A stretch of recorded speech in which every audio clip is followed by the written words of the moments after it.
let's talk about one of the most dreaded corporate rituals out there, the annual performance review. What if I told you it wasn't just broken, but it was actively pushing the best people out the door? Today, we're diving into the story of how some of the world's biggest tech companies completely reinvented performance management from the ground up. So let's just cut to the chase and ask the big question. Is the annual performance review dead?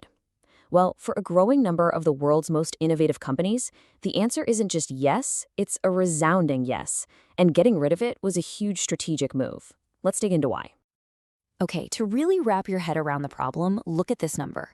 Before they changed everything, Adobe figured out that their managers were spending 100,000 hours every single year on performance reviews.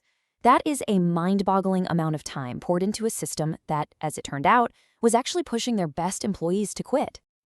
And you know what? Adobe was not alone. This really gets to the core of the issue. For decades, the annual review was just how things were done.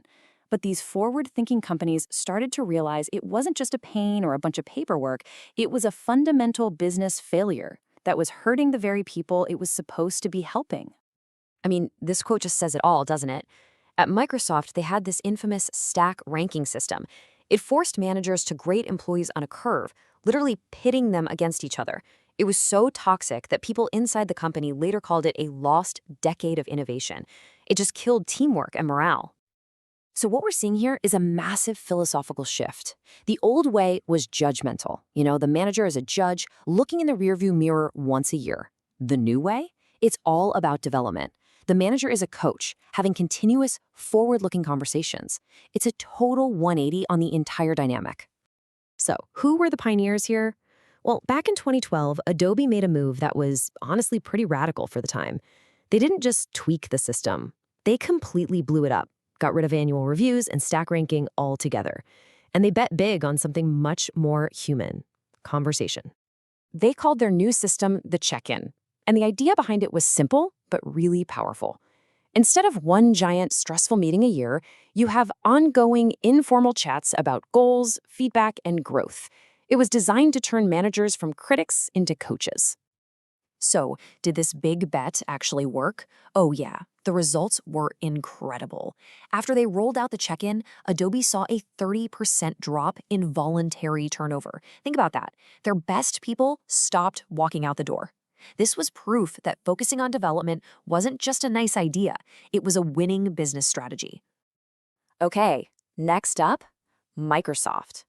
Remember that lost decade we talked about? Well, after that, the company didn't just need a new process. It desperately needed to heal its culture. Their story is all about intentionally fixing the damage that stack ranking had caused. So, under their CEO, Satya Nadella, they finally ditched that old, toxic system. They brought in something new called Connects. This new model is all about continuous dialogue, and it shifts the focus from just your individual rank to your total impact, how your work helps your teammates and moves the whole company forward. And at the heart of this new system is a really cool, simple peer feedback tool.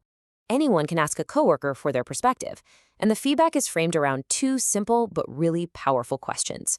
What should I keep doing, and what should I rethink? It's constructive, it's forward-looking, and it's built to encourage collaboration, not competition. Now for our third pioneer, Google. They tackled this problem from a totally different angle. Instead of starting with feedback, they built their entire system around one of the things they're most famous for: setting incredibly ambitious goals using their OKR framework.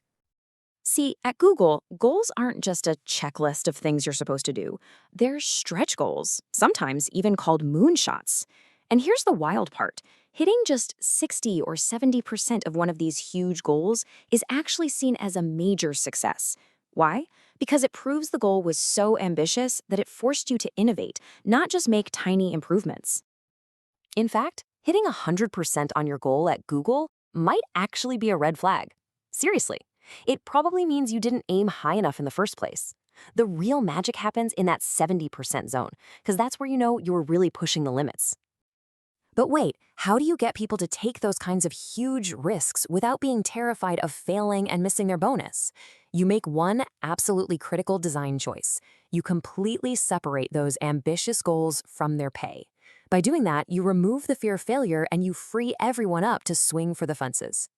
So we've looked at Adobe, Microsoft, and Google, all different companies, always slightly different systems. But when you zoom out, you see one powerful, unifying idea that connects all of their success stories. This is it. This is the common thread. The single most important decision all of them made was to deliberately separate conversations about your growth and development from conversations about your salary and bonus. They're different topics, they have different goals, and they need to happen at different times.